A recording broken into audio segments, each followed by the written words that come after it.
person rowing at a rate of 5 kilometers per hour in still water takes thrice as much, thrice ಅಂತ ಹೇಳಿದ್ರೇನು 3 ಪಟ್ಟು, as much time in going upstream as in going downstream. upstream downstream ಅಂತ ಹೇಳಿದ್ರೆ, up ಅಂತ ಹೇಳಿದ್ರೆ ಈ ನದಿ ಹರಿತಾ ಇರುತ್ತಲ್ಲ ಅದ್ರ ಅಗೇನ್ಸ್ಟ್ ಹೋಗೋದು, ಅದ್ರ ವಿರುದ್ಧ ಹೋಗೋದು. ಡೌನ್ ಅಂತ ಹೇಳಿದ್ರೆ ಅದ್ರ ಜೊತೆಗೆ ಹೋಗೋದು ಅಲ್ವಾ. ಒಂದು ಎಲೆ ಎಸ್ದಾಗ ಅದು ಡೌನ್ ಸ್ಟ್ರೀಮ್ ಹೋಗುತ್ತೆ. ನೀವು ಇಂಜಿನ್ ಆನ್ ಮಾಡ್ಕೊಂಡು ಒಂದು ಬೋಟಲ್ಲಿ ಕೂತ್ಕೊಂಡು ಬೇಕಾದ್ರೆ ಅಪ್ ಸ್ಟ್ರೀಮ್ ಹೋಗ್ಬೋದು, ಗೊತ್ತಾಯ್ತಾ. Upstream downstream. ಫಂಡ ಏನು ಇದರದು? ಇದೇ ಫಂಡ. If x is the speed of the current and y is the speed of the boat. Current ಅಂತ ಹೇಳಿದ್ರೆ ನೀರು ಹರಿಯೋದು ಹುಡುಗರು ಅಷ್ಟೇ. ಬೋಟು ಕೆಳಗೆ ಹೋಗಬೇಕಾದ್ರೆ ನೆಟ್ ಸ್ಪೀಡು x+y ಇರುತ್ತೆ, ಮೇಲ್ ಬರಬೇಕಾದ್ರೆ x-y ಆಗುತ್ತೆ, ಸರಿನಾ. ಅದಾದಮೇಲೆ ಟೋಟಲ್ ಟೈಮು ಅದು ಇದು ಏನೇನು ಇರುತ್ತೋ ಅದನ್ನು ಉಪಯೋಗಿಸ್ಕೊಂಡು ನಾವು ಇದನ್ನು ಸಾಲ್ವ್ ಮಾಡಬೇಕು. ಸೊ ಈ ಪ್ರಶ್ನೆಯಲ್ಲಿ ಏನು ಕೊಟ್ಟಿದ್ದಾರೆ, ಏನು ಮಾಡಬೇಕು ನೋಡಬೇಕು ನಾವು. ಲೆಟ್ ದ ಏನಿದೆ ಸ್ಪೀಡ್ ಆಫ್ ದ ಸ್ಟ್ರೀಮ್ ಕಂಡುಹಿಡಬೇಕು. Let the speed of the stream be x.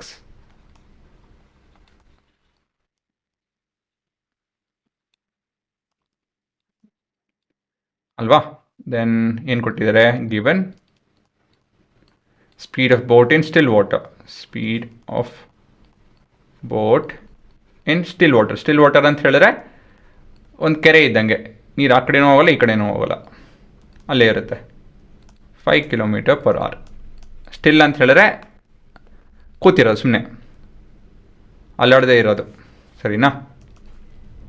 ಅದಾಯಿತು ಅಂದಮೇಲೆ ಇನ್ನೇನು, ಹಾಂ ಇವಾಗ ನೀರಿದು ಇಲ್ಲಿಂದಲ್ಲಿ ಹೋಗ್ಬೇಕು ನಾವು. ಸೊ ಇಲ್ಲೇನು ಪಾಯಿಂಟ್ ಎ ಅಂತ ಕರೆಯೋಣ ಇದನ್ನು, ಇದು ಪಾಯಿಂಟ್ ಪಿ ಆಯಿತಾ. ಇದು ಡೌನ್ ಸ್ಟ್ರೀಮು, ಇದು ಅಪ್ ಸ್ಟ್ರೀಮು.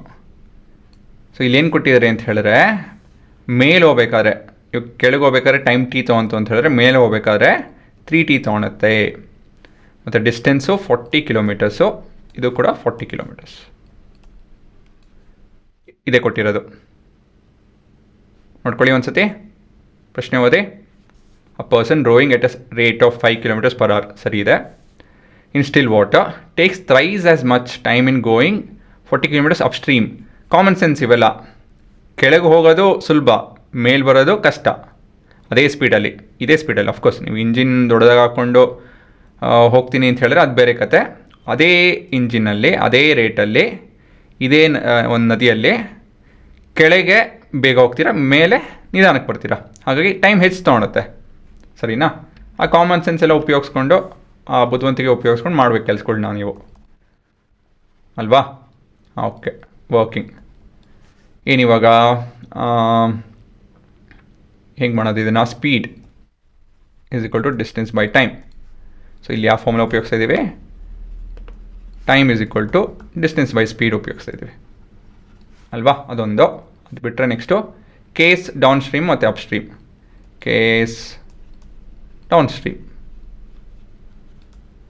ಸೊ ಡೌನ್ ಸ್ಟ್ರೀಮಲ್ಲಿ ಟೋಟಲ್ ಟೈಮ್ ಏನಿರುತ್ತೆ, ಇಲ್ಲಿ ಇದನ್ನು ಹೇಗೆ ಮಾಡ್ತಾಯಿದ್ದೀವಿ ಪ್ರಶ್ನೆನ, ನಮಗೆ ಟೋಟಲ್ ಟೈಮ್ ಗೊತ್ತಿದೆ ಹುಡುಗರ, ನನಗೆ ಗೊತ್ತಿಲ್ಲ ಸರಿ, ಬಟ್ ಅದರ ರಿಲೇಟ್ ಮಾಡೋ ಸ್ಥಿತಿಯಲ್ಲಿ ಇದ್ದೀವಿ, ಅಲ್ವಾ. Total time downstream or TD is equal to distance by speed. Distance is formula already ಬರ್ತಿದ್ದೀವಿ, ಸೊ ಇದೇನು ಬೇಕಾಗಿಲ್ಲ. 40. ಸ್ಪೀಡು ಡೌನ್ ಸ್ಟ್ರೀಮ್ ಹೋಗ್ಬೇಕಾದ್ರೆ ಸ್ಪೀಡ್ ಏನಿರುತ್ತೆ, ಸ್ಪೀಡು ಆ್ಯಡ್ ಆಗುತ್ತೆ ಅಂತ ಹೇಳಿದ್ರೆ 5 + x. ಇದೇನು ಸಾಲ್ವ್ ಮಾಡೋದಕ್ಕಾಗಲ್ಲ, ಗೊತ್ತಾಯ್ತಾ. ನಮ್ಗೇನು ಗೊತ್ತಿದೆ ಅದನ್ನು ಬರಿತಿದ್ದೀವಿ ಅಷ್ಟೇ. ಅದನ್ನು ಮಾಡಿ ಆಮೇಲೆ ಯೋಚನೆ ಮಾಡ್ಬೋದು. Case upstream. ಹಾಂ, ಇಲ್ಲೂ ಕೂಡ ಟೋಟಲ್ ಟೈಮ್ ಫಾರ್ ಎಂಥದ್ದು upstream, up is equal to ಏನೋ 40.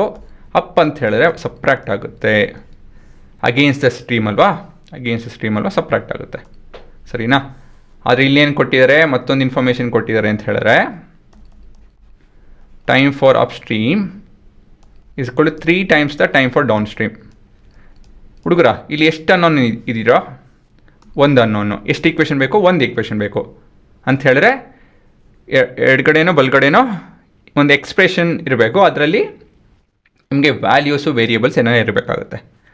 ಆ ಥರ ಇತ್ತು ಅಂತ ಹೇಳಿ ಅದನ್ನು ನೀವು ಸಾಲ್ವ್ ಮಾಡ್ಬೋದು. ಸೊ ಅದನ್ನು ತರೋದಕ್ಕೋಸ್ಕರ ಇದನ್ನೆಲ್ಲ ಮಾಡ್ತಾಯಿದ್ದೀವಿ, ಸರಿನಾ. ಇವಾಗ ಅಪ್ ಸ್ಟ್ರೀಮ್ ಎಷ್ಟಿದೆ 40/x 5 - x. Down stream 3 times of 40 / 5 + x. So ಎರಡರಲ್ಲಿ ಏನು ಕಾಮನ್ ಇದೆ? ಎರಡರಲ್ಲಿ ಏನು ಕಾಮನ್ ಇದೆ? 40 ಅಲ್ವಾ? ಸೊ ಇವಾಗ ಕ್ರಾಸ್ ಮಲ್ಟಿಪ್ಲೈ ಮಾಡ್ತು ಅಂತ ಹೇಳಿದ್ರೆ 3 × x - 5 - x. ಮತ್ತೊಂದು ಸತಿ ಹೇಳ್ತೀನಿ ನೋಡಿ, ಇದೊಂದು ಫ್ರ್ಯಾಕ್ಷನ್ನು. ಎರಡು ನ್ಯೂಮರೇಟರಲ್ಲಿ 40 ಕಾಮನ್ ಇದೆ. ಹಾಗಾಗಿ ನಾವು ಇದನ್ನು ಡಿವೈಡ್ ಮಾಡಬಹುದು. ಇದೆಲ್ಲ ಗೊತ್ತಿರಬೇಕು, ಗೊತ್ತಾಯ್ತಾ? ಸೊ ಈ ಥರ ಮಾಡ್ತು ಅಂತ ಹೇಳಿದ್ರೆ ಕ್ಯಾಲ್ಕುಲೇಷನ್ ಬೇಕಾಗುತ್ತೆ. ಕೊನೆಯದಾಗಿ 5 + x = 15 - 3x. ನೆಕ್ಸ್ಟ್ ಏನು? ಇದನ್ನು ಟ್ರಾನ್ಸ್ಪೋಸ್ ಮಾಡೋಣ, ಅದನ್ನು ಟ್ರಾನ್ಸ್ಪೋಸ್ ಮಾಡೋಣ. ಇದು 4x ಆಗುತ್ತೆ, ಇದು 10 ಆಗುತ್ತೆ. So x = 2.5 km/h. ಸೊ ಕೊನೆಯದಾಗಿ ಉತ್ತರ ಬರೀಬೇಕಾಗುತ್ತೆ. ಸ್ಪೀಡ್ ಆಫ್ ಸ್ಟ್ರೀಮ್ =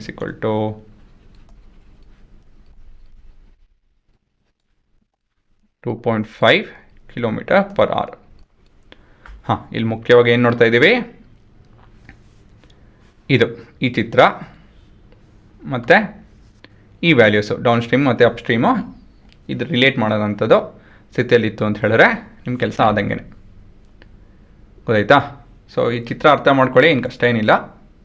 ಮತ್ತು ಇದು ಹೇಳಬೇಕು ಅಂತ ಹೇಳಿದ್ರೆ ಇದು ಮುಖ್ಯ. ಇದರಲ್ಲಿ ಇದೆ ಒಂದು ಬೇರೆ ಥರದ್ದು ಏನನ್ನ ವಿಷಯ ಅಂತ ಹೇಳಿದ್ರೆ, ಹೊಸ ವಿಷಯ ಅಂತ ಹೇಳಿದ್ರೆ ಈ ಥರ ರಿಲೇಟ್ ಮಾಡಬಹುದು ಅಂಥೇಳಿ ನಿಮ್ಗೆ ಗೊತ್ತಿರಬೇಕು. ಸರಿನಾ? ಇವಾಗ ಪಾಸ್ ಮಾಡಿಕೊಂಡು ನೋಡ್ಕೊಳ್ಳಿ.